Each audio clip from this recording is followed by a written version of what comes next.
Programa. Continuamos en Radiorama Bajío Informa. Son las 8 de la mañana con 6 minutos. Estamos de regreso en Radiorama Bajío Informa. Perdón, se me escapó en el momento menos indicado el estornudo. Y nos está acompañando Raimundo Sandoval, defensor de los derechos humanos y catedrático de la Universidad Iberoamericana. Muy buenos días, Raimundo. Muy bien. ¿Hoy de qué nos vas a platicar? Hace un par de días me hacías una pregunta y quiero hacer un primer ejercicio para responderla. Tú me decías que en el contexto de las manifestaciones contra la presencia del ejército en varios municipios del estado, si era constitucional que el ejército estuviera patrullando las calles. Yo quisiera, sin ser constitucionalista, hacer una primera respuesta y generar una discusión. Yo creo que en estos temas es importante comenzar el debate.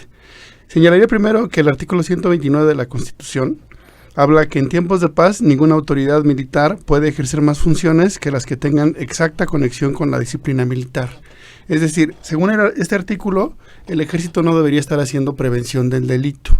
La cuestión es que hay una jurisprudencia de la Corte y hay otros artículos que en realidad facultan al presidente, y dice literalmente el párrafo sexto del artículo 89, disponer de la totalidad de la Fuerza Armada Permanente o del Ejército Terrestre, de la Marina de Guerra o de la Fuerza Aérea para la seguridad interior y defensa exterior de la Federación. Es decir, aunque hay un artículo que señala que solo deben estar trabajando en seguridad nacional y en aspectos conectados con la disciplina militar, hay otro artículo que faculta al presidente para que haga uso de las Fuerzas Armadas como él lo considere pertinente en relación a la seguridad interior.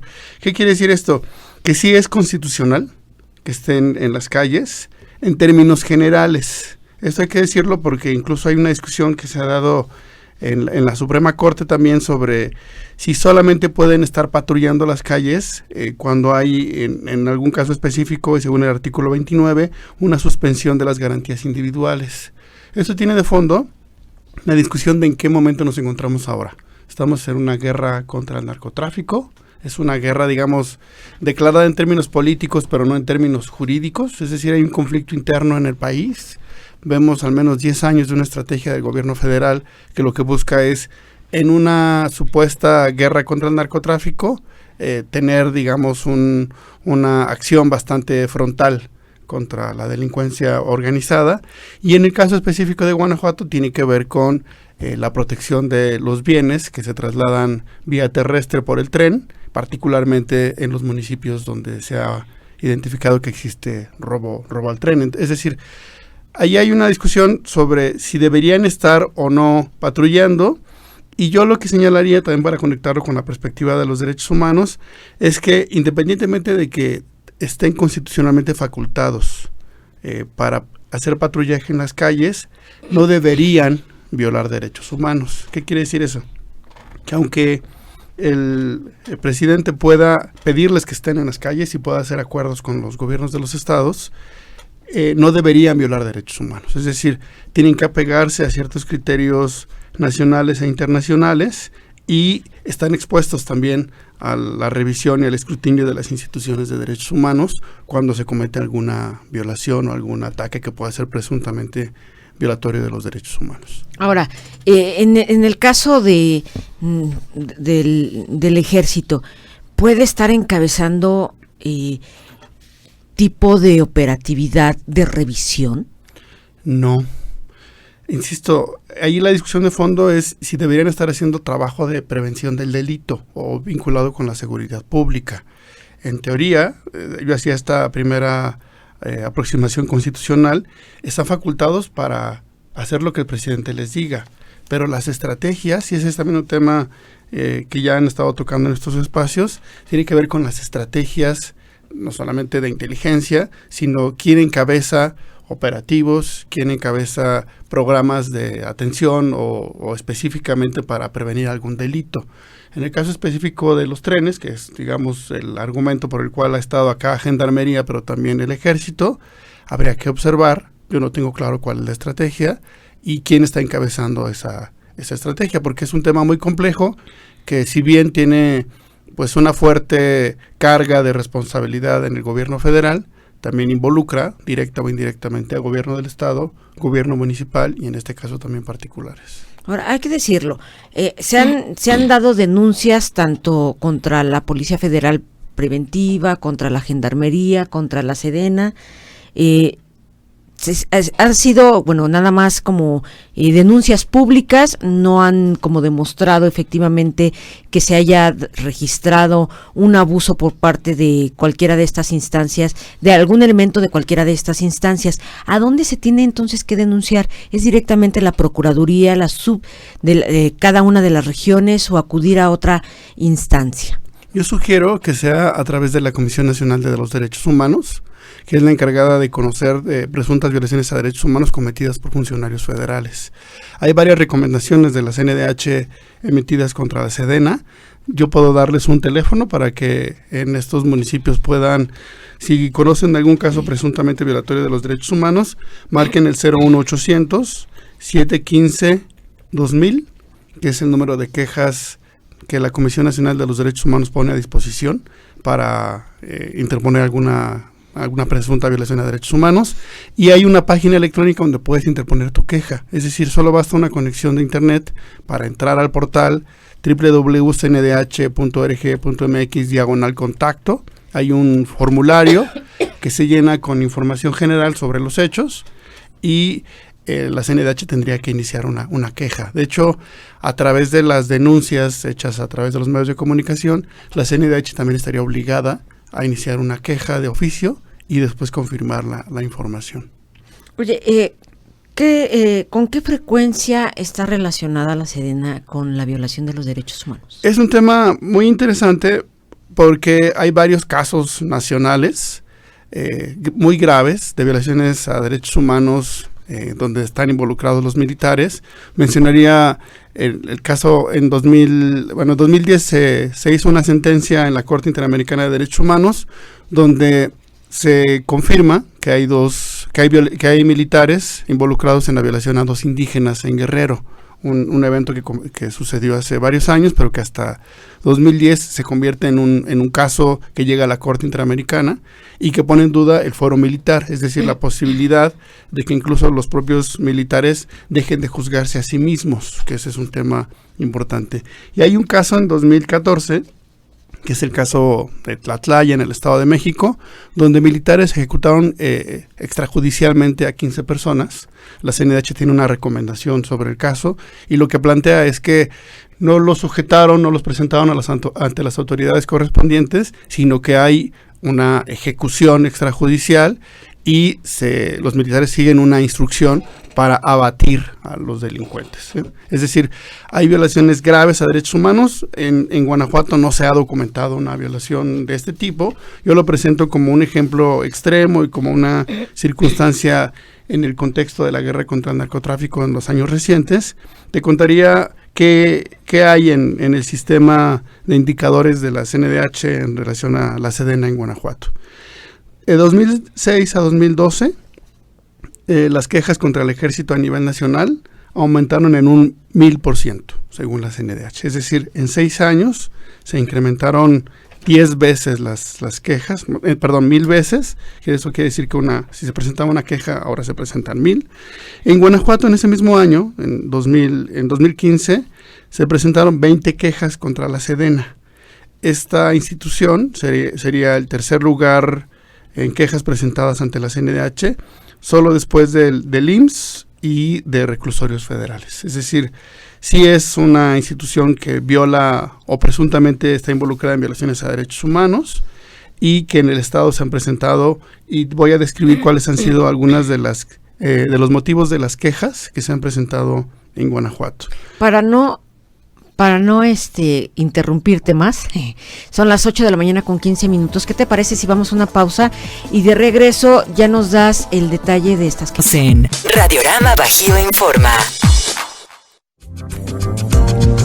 Estamos de regreso en Radiorama Bajío Informa. Estamos platicando, Raimundo Sandoval, defensor de los derechos humanos y catedrático de la Universidad Iberoamericana, nos está dando un repaso de cuáles son las funciones del Ejército Mexicano, de los miembros de la Sedena, y está hablando, antes del corte, nos hacía mención de 20 quejas registradas ante la Comisión Nacional de Derechos Humanos correspondientes al estado de Guanajuato. En estas quejas hay detención arbitraria, prestación indebida de un servicio público, cateos indebidos y empleo arbitrario de la fuerza pública. Todas estas, como son quejas por funcionarios federales en la CNDH, particularmente relacionadas con la seguridad, no solamente implican la participación de militares, sino también podría ser Policía Federal. Es decir, sí hay denuncias por violaciones a derechos humanos en Guanajuato. Estas tienen que ver, decía yo en términos muy generales, con un uso indebido del servicio público o con el uso de la fuerza. Creo que las personas que sientan que hay una agresión o una violación a derechos humanos cometida por los militares pueden marcar este número que ya yo señalaba. Y el tema importante a observar no solamente es si es constitucional o no que estén patrullando las calles, como ya decíamos, hay una discusión también sobre la política de seguridad nacional o de seguridad pública, pero también el tema de cómo están actuando y qué tipo de responsabilidad están adquiriendo en el terreno para hacer prevención del delito o para involucrarse en algún programa de atención de la delincuencia o de búsqueda de algún responsable. Como ciudadanos, tendremos entonces que estar observantes o ser muy observadores en qué participan, en qué están haciendo en nuestra comunidad. Definitivamente, al igual que cualquier otro funcionario que esté, digamos, realizando algún trabajo con recursos públicos, es fundamental que cuando se habla de seguridad se documente claramente qué es lo que está sucediendo. Es decir, si hay algún cateo o alguna presunta violación de derechos humanos, yo en las notas observaba que incluso hay algunas denuncias en medios de comunicación sobre acoso sexual o presunto acoso sexual. Eso también configuraría como una violación a derechos humanos que puede ser conocida por la propia CNDH. Es decir, no solo tiene que haber una violación grave a derechos humanos como la que planteaba yo en estos ejemplos nacionales, sino que cualquier agresión o cualquier violación a derechos humanos puede ser denunciada y es obligación de la CNDH documentar profundamente y verificar si esto está sucediendo. Y bueno, para que la gente lo entienda, explícanos por qué la CNDH es la instancia en donde se tiene que hacer esta denuncia. La competencia de los organismos públicos está en función del tipo de funcionario, valga la redundancia. Si es estatal y municipal, conoce del caso la Procuraduría de Derechos Humanos. Si es federal, como en este caso ponía yo el ejemplo del Seguro Social, de la Policía Federal y de la Sedena, conoce la Comisión Nacional de los Derechos Humanos. Es decir, si hay una queja presentada en la Procuraduría de Derechos Humanos por alguna presunta agresión de un militar, la Procuraduría de Derechos Humanos la turnaría por falta de competencia a la Comisión Nacional de los Derechos Humanos. Y sería importante que la Comisión Nacional fuera involucrándose en estos casos y que fuera incluso realizando una labor preventiva. Una parte fundamental que tienen los organismos públicos es la emisión de medidas cautelares, que es una solicitud a las autoridades para que prevengan alguna violación grave a derechos humanos. Es decir, no solamente actúan cuando ya se consumó el hecho, sino que tienen una función también preventiva. Y por ejemplo, un acoso sexual o intimidación por parte de elementos de este tipo, ¿sí se les da seguimiento? Bueno, porque ya ves que generalmente cuando te golpean o cuando tú puedes comprobar que realmente hubo una agresión es cuando le dan seguimiento. O sea, ¿hay una verdadera atención de este tipo de casos? Hace unos días que el Procurador de Derechos Humanos estaba en este espacio y decía que tienen que estar apegados a derecho, quiere decir que tienen que cumplir todas las leyes. Y en el caso específico de Guanajuato tenemos una ley que señala que el acoso sexual es violencia contra las mujeres y que entonces cualquier funcionario está obligado a respetar esa ley. Entonces sí, las instituciones deben estar obligadas a observar estos comportamientos. Ahí el tema, y esto es particularmente importante con el ejército, es que en el caso de la Sedena existe el fuero militar. Cuando hay algún delito cometido o una falta interna cometida por algún militar, se investiga dentro de la propia justicia militar. Y es un tema importante sobre todo, decía yo en el caso de Tlatlaya, donde la Comisión Nacional de Derechos Humanos emite una recomendación, pero que lo que está en el fondo es cuál es la sanción que deben tener estos militares que ejecutan extrajudicialmente a este grupo de delincuentes. Raimundo, pues muchísimas gracias por ayudarnos a entender cuáles son esas funciones de la Sedena, particularmente ahora que los tenemos pues en casa, en el estado de Guanajuato. Y bueno, y si nos permites también la próxima semana, yo sé que te corresponde cada 15 días, pero podríamos la próxima semana que nos ayudes a entender el tema de la Procuraduría de los Derechos Humanos. Ya están a punto de entregar la terna, o estarían por entregar la terna por parte de la Secretaría de Gobierno, el Gobierno del Estado, y bueno, la definición del titular, que nos ayudes a entender el proceso, estas entrevistas concienzudas que le hizo el secretario de Seguridad de Gobierno a cada uno de los 19 propuestos, los perfiles, conocer más acerca de esto, ¿te parece? Con mucho gusto. ¿Sí?